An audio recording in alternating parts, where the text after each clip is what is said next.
I'm happy to see so many young faces, and I'm excited about your future. I'm sure you're all very intelligent and have powerful opinions that deserve to be heard. As for me, I was born with opinions. And when I was 25 years old and making my first film, Funny Girl, I was very fortunate to work with the great director William Wyler and the brilliant cinematographer Harry Stradling, who were very open to my opinions.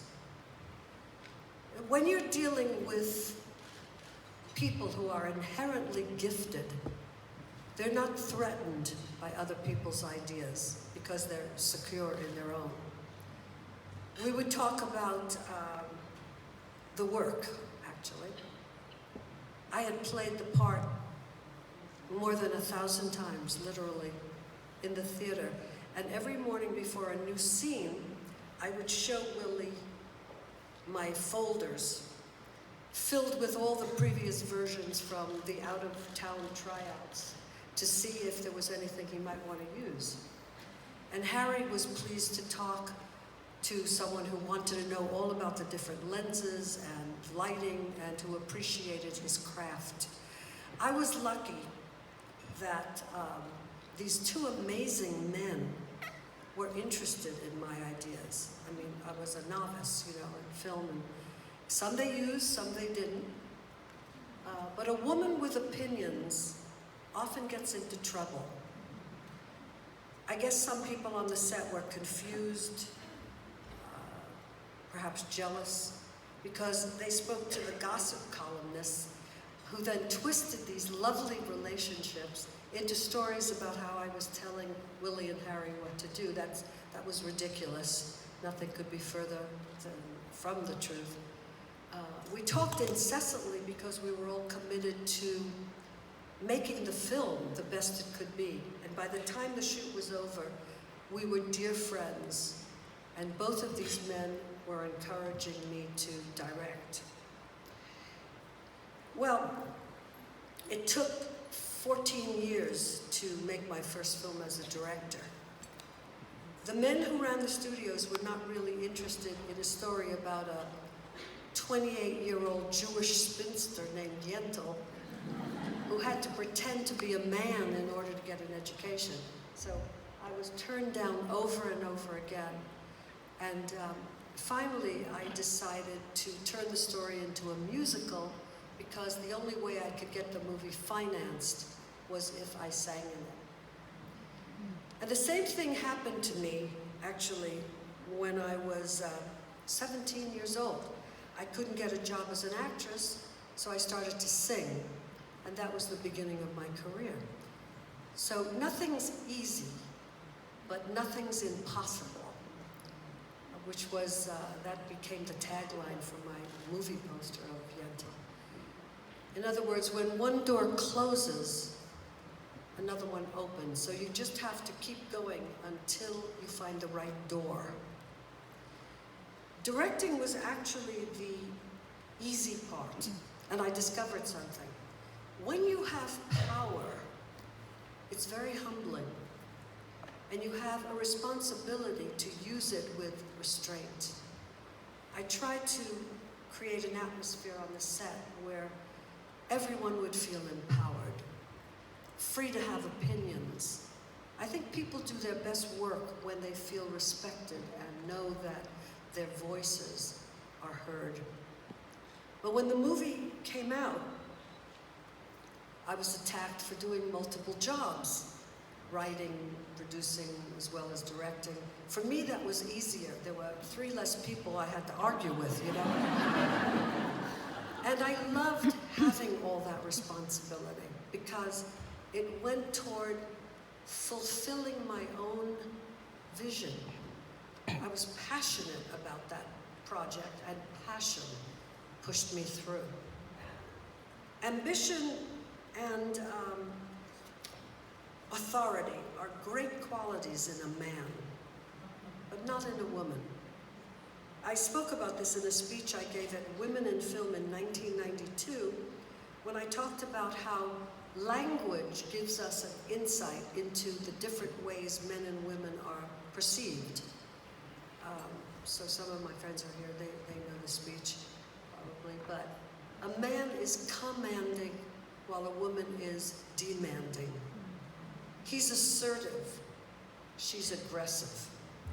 He strategizes, but she manipulates. He shows leadership while she's called controlling. If a man wants to get it right, he's looked up to and respected. If a woman wants to get it right, she's difficult and egotistical. Now, 27 years later, I wonder how much has changed. I've been writing my autobiography for the last 4 years, and I've noticed that reliving my life, actually, early on, reporters often asked if I was controlling. And I'd say, kind of defensively, no, I'm not. But really, I am.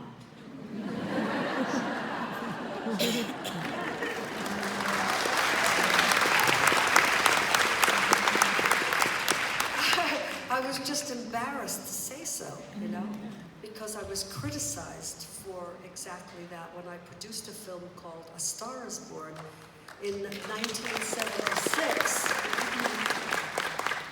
And my partners in the company, it was called First Artists, were Paul Newman, you know that? Oh my God, really? How interesting.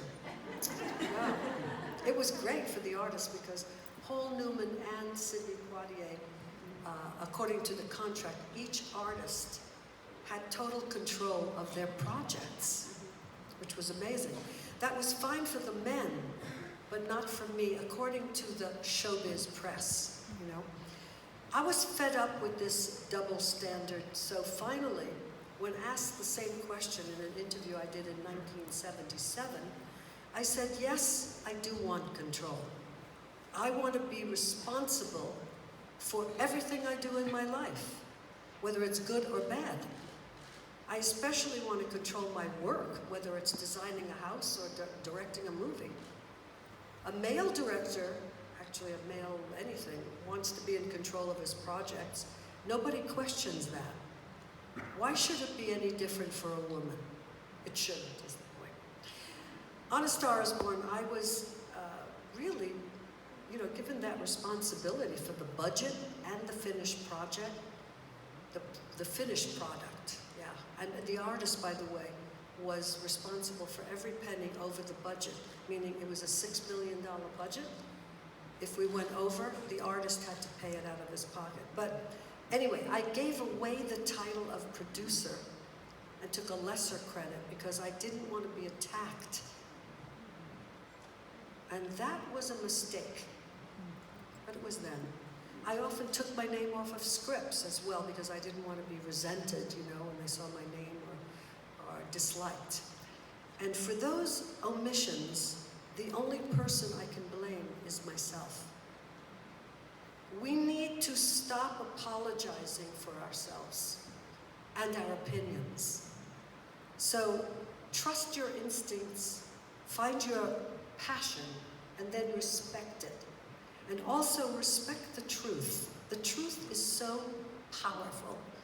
I rely on it every day in my life and in my work. Here's another truth. In 1916, there were 12 women directing films in Hollywood. Fast forward 100 years later, there were only 4 women out of the top grossing movies, 100 top grossing movies. We have a long way to go in this business. I know you're the business school, but maybe some of you are film students too. But I think this relates to business as well. There were even fewer female directors in 2018 than in 2017. That said, we are seeing change across various fields. The Me Too movement and the many courageous women behind it helped to bring down 200 prominent men whose predatory behavior went ignored for too long. Time's up for that kind of conduct. But there have been unintended consequences. Some male executives now say they are afraid to hire women. They're spooked by the shifting environment, afraid to be alone with female colleagues, reluctant to mentor qualified young women. It's clear that women can be threatening to men on several levels. If she's too smart, she challenges his brain. If she's too attractive, it challenges his libido. Business and personal relationships are complicated. And new conversations must occur between men and women. For a start, we should see ourselves equally powerful, as equally powerful. Men must talk to women as peers. And things are beginning to change in politics as well. In 1987, there were only 25 women in the Senate and the House, and today there are over 100. During the midterms, my friend Nancy Pelosi was demonized, but as she has shown, you don't give up. It's what you do with your voice and your opinions that matters. I'm gratified that more and more women are rooting for each other's success these days, thinking of themselves as part of a sisterhood and recognizing our common goals. We're much more powerful when we stick together and support each other. The world needs more women in positions of power. Women are nurturers, and just by our physiology, we come from the heart, and our instinct for love and compassion is something that this chaotic world needs now more than ever. Women have a unique vision of our future, and we need it not just in business, but also for the sake of the planet and our health. My last point, I'm very excited and I'm very involved about the fight against women's heart disease. I have a center at Cedars-Sinai and one here at UCLA, where we're committed to gender equality in the treatment and research of heart disease, which kills more women than all cancers combined. For the last 50 years, most research was conducted on men, male patients, male mice, male monkeys, male cells. It's kind of outrageous that women are still discriminated against, even in medical research. So where do we go from here? The hill is steeper for us than it is for men. It's even steeper for women of color. The challenges are real, and so are the barriers. We can't control the external obstacles, but we can control our own achievements and preserve our own dignity. So don't wait decades to believe in yourself. Don't be afraid to use your voice and ask for what you want and question those who say no. Be bold. Don't be afraid to express your opinions, and don't be afraid of being afraid, because it's natural. I often experience it myself. But always keep your mind open. Be generous of heart and spirit, and don't apologize for any of it. So, good luck, have fun,